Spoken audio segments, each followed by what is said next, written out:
चलिए शुरू करते हैं। मोदी जी को जानते हैं? मोदी जी एकदम चोर है और चाय बेचता है स्टेशन में, वही है। अरे बाप रे, ये तो धोती खोल रहा है। मोदी जी को मैं बस यही कहना चाहूंगी, मोदी जी आप जितना भी काम कर रहे हैं, आप तो झोला उठा के, आपने बोला था ना हम तो फकीर है, झोला उठा के चली जाइए। आपकी फकीरी बहुत हो गई है, आप झोला उठा ही लीजिए। बात तो सही है।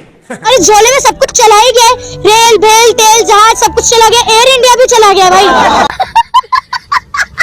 अभी दो अभी आ गए हैं ऐसे, शाहजी और मोदी जी। जय श्री राम से थोड़ी ना देश चलता है, जुमलों से थोड़ी ना देश चलता है। राम मंदिर बनाने की मैं सोच रहे हैं कि इतना बड़ा काम कर दिया है। इस सज्जन को क्या तकलीफ है भाई? योगी आदित्यनाथ को जानते हैं? हाँ, कौन है? उसका चमचा मोदी का अंधे है वो तो उनको तो बस मोदी मोदी दिखता है। जो मोदी के खिलाफ बोलेगा हम तो उसको बोलेंगे। अगर कोई तिरंगा हाथ में लेकर कर्तव्य पथ पे जाए तो सुरेंद्र राजपूत को राजनीति दिखती है। हाँ बेटा, इनको हमेशा तिरंगा अगर हाथ में उठाए तो इनके दिल के अंदर चिढ़ महसूस होती है। यही कांग्रेस पार्टी की प्रवृत्ति है। चड्ढा समझाओ इसे। इनका इतिहास एओ ह्यूम से लेकर अभी तक हमेशा विदेशी की बात मानना है। अभी बदत है भाई, अभी बदत है। भारतीय जनता पार्टी के देशद्रोही राष्ट्रवाद को दुनिया जानती है। तिरंगे को जलाने वाले, तिरंगे को फूंकने वाले, संविधान को पैरों से कुचलने वालों से हमें संविधान की रक्षा की और तिरंगे की रक्षा की सीख नहीं लेनी है। भारतीय जनता पार्टी ने संविधान का भी विरोध किया था, तिरंगे को भी जलाया था। तिरंगे के विरोधियों से हमें तिरंगे की इज्जत सीखने की आवश्यकता नहीं है। गजब बेइज्जती है।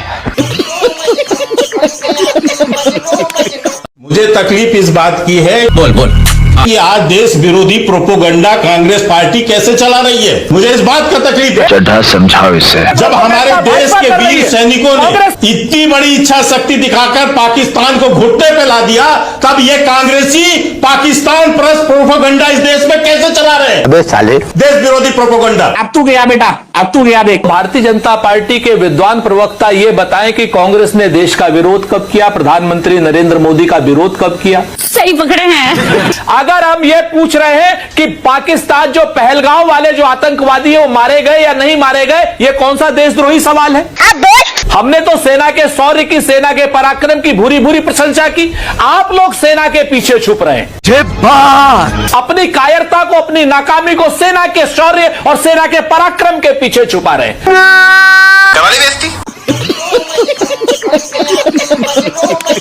जो है मोदी का विरोध करना, हिंदुत्व का विरोध करना कैसे? नहीं, मोदी का विरोध करना हिंदुत्व का विरोध नहीं है, लेकिन जो सरकारी हिंदू हैं, क्या बोला तूने? जो सरकारी हिंदू हैं, गजब बेइज्जती है। सरकारी हिंदू देख लो, तुरंत देख लो, तुरंत देख लो। हिंदू है ये, सरकारी हिंदू और भाई पाला हुआ है। पाले हुए तो आप हो। मोदी सरकार के जो टुकड़े पे पलता है। सरकारी हिंदू क्या होता है? सरकारी ये देख लो, ये देख लो, ये रहे सरकारी हिंदू। Private limited. सुन लीजिए, स्वाभिमान से समझौता नहीं है। शाबाश बेटा। तो बोलता हूँ कांग्रेस जिंदाबाद, मोदी जी जिंदाबाद, राहुल गांधी जिंदाबाद। मैं तो बोलूंगा भाई, संविधान में कहीं लिखा हुआ कांग्रेस को मुर्दाबाद बोलना नहीं है। ये देखिए क्या कहते हैं, संविधान में लिखा हुआ ब्राह्मण जाके हिमालय पे तपस्या करे। ये देखिए, मेरे को जानता नहीं है। ये संविधान को जो गलत कहते हैं, इन पे देश के प्रशासन से हम कहना चाहते हैं कि सख्त से सख्त कार्रवाई करे, ताकि। बात तो सही है। देश की दीदी नंबर 1 कौन? प्रियंका गांधी, ममता बनर्जी, स्मृति ईरानी। कमाल है। अभी ममता जी के छोड़कर बाकियों को मेरी दीदी बनाओगे आप? पूरे जगत की या देश की भी अगर कोई दीदी मानी जाती है और जानी जाती हैं तो वो है ममता बनर्जी। बात तो सही है। बेहतर प्रधानमंत्री कौन है शत्रु सर, नरेंद्र मोदी या मनमोहन सिंह?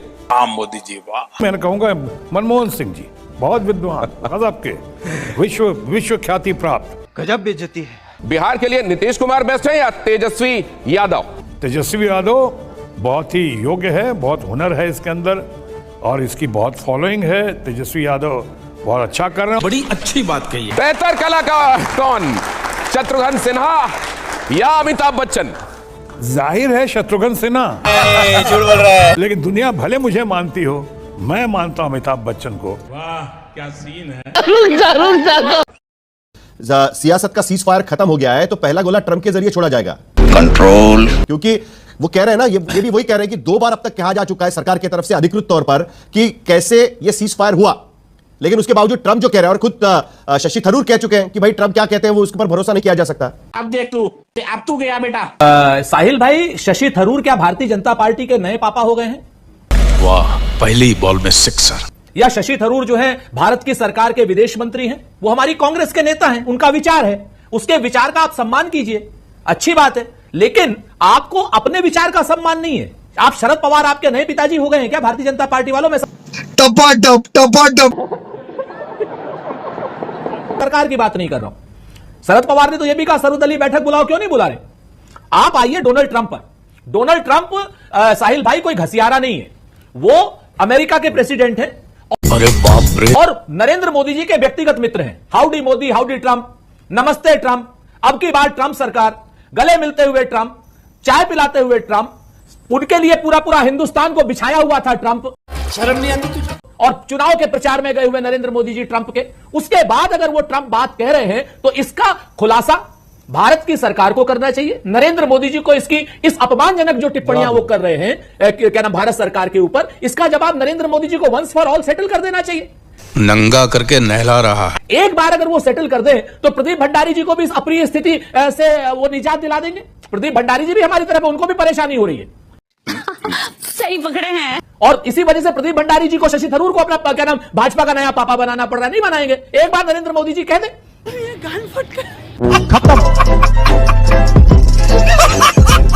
सरकार की तरफ से कहा जा रहा है कि हमारी जो लड़ाई थी, हमारी लड़ाई किसी देश के खिलाफ नहीं, पाकिस्तान से हम युद्ध नहीं लड़ रहे थे, हम आतंकवादियों का सफाया करने के लिए निकले थे अपने घर से। हम ये तो लेटेस्ट न्यूज है। अभी सारे चैनल तो लिख रहे थे इंडिया पाकिस्तान वॉर, अब युद्ध को हिंदी में वॉर ही कहा जाता है शायद, जो मैं हिंदी अगर पढ़ रहा हूं उस हिसाब से। बहरहाल ये भी सेकेंडरी बात रह गई। हम चाहते हैं बहुत अच्छा होता है कि प्रधानमंत्री आके बोलते या फॉरेन सेक्रेटरी आकर इस बात का ही करते। उन्होंने कहा 5 बजे से पूरा सब खत्म हो जाएगा। 3 घंटे बाद जम्मू कश्मीर के चीफ मिनिस्टर आकर ट्वीट करते हैं कि श्रीनगर के अंदर भारी बमबारी हो रही है। अब बताइए, पहले ही सबने कहा था कि पाकिस्तान के ऊपर भरोसा आप नहीं कर सकते। रुमारा जी, जो एक बार गलती करे वो है शैतान, जो बार बार गलती करे वो है पाकिस्तान। ये बड़ी अच्छी बात कही आप। पहलगाम के जो देश से सवाल भी कर रहा है कि जो पहलगाम में दरिंदों ने बेकसूर बेगुनाह पर्यटकों को नाम पूछ के, मजहब पूछ के मार दिया, उनके बीवी बच्चों के सामने उनका क्या, वो भाग गए, पकड़ा गए, मार डाले गए, क्योंकि जरूरी है, क्योंकि पाकिस्तान की हरकतों से वाकिफ नहीं हो तो हमेशा से झूठ बोलता है और उस तरह की हरकतें करता रहेगा। वो अपने बेसिस को इस्तेमाल करता था। जनरल बख्शियां बैठे, उनको पता है कि आतंकवादी गतिविधियों के लिए वो अपने बेसिस को वापस से चालू कर। चलिए शुरू करते हैं। इतना लंबा भाषण दिया, आज भी अपने जवानों को संबोधित करते हुए बहुत सारी बातें साफ कर दी। आपके कौन कौन से सवाल बरकरार हैं और क्यों? सुरेंद्र राजपूत। अभी मजा आएगा ना भिड़ो। मानक भाई, अगर हम सरकार से सवाल कर रहे हैं तो मीडिया में क्यों है बवाल? वाह, पहली बॉल में सिक्सर। हमारी समझ में ये नहीं आ रहा, हमारी समझ में ये भी नहीं आ रहा कि अगर हम सेना के शौर्य की, पराक्रम की, सेना के प्रोफेशनलिज्म की तारीफ कर रहे हैं और सेना ने एक एक आतंक के अड्डे को चुन चुन करके मारा है, उसके लिए सेना को कोटि कोटि प्रणाम, भूरी भूरी उसकी प्रशंसा।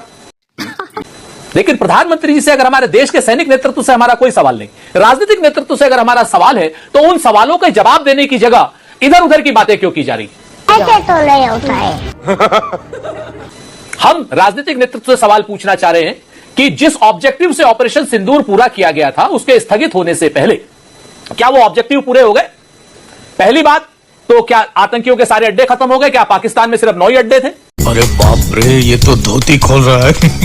आतंकियों की मां सेना है पाकिस्तान की, आतंकियों की मां है पाकिस्तान की सेना, यह हमारा ऑफिशियल डॉक्ट्रिन है। तो क्या पाकिस्तान की आर्मी डिसमेंटल हो गई?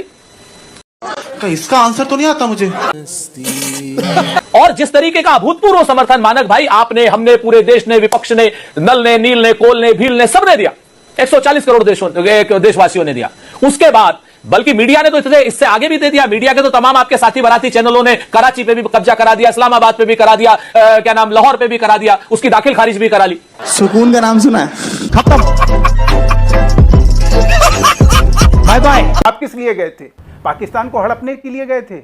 युद्ध करने गए थे? क्या करने गए थे? अच्छा, अब ये अगला सवाल है, मुझे मालूम था आप ये क्या मतलब?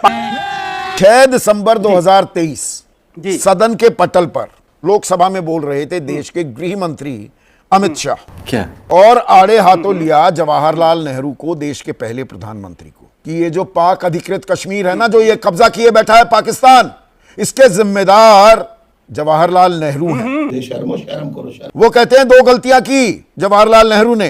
पहला तो युद्ध विराम कर दिया, युद्ध विराम ना करते 3 दिन इसको और विलंब कर देते तो पीओके पाक अधिकृत कश्मीर पाकिस्तान के कब्जे वाला हिस्सा आज हमारा होता। तो धोती खोल रहा है। यही बात मैं 10 मई पर भी लागू करूं तो गलत लागू कर रहा हूं क्या? हम युद्ध विराम ना करते, आज हम 13 मई को बैठे हुए हैं, तो हो सकता है पीओके हमारा होता।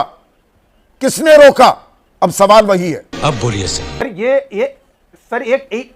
सर ये हवा निकल गई।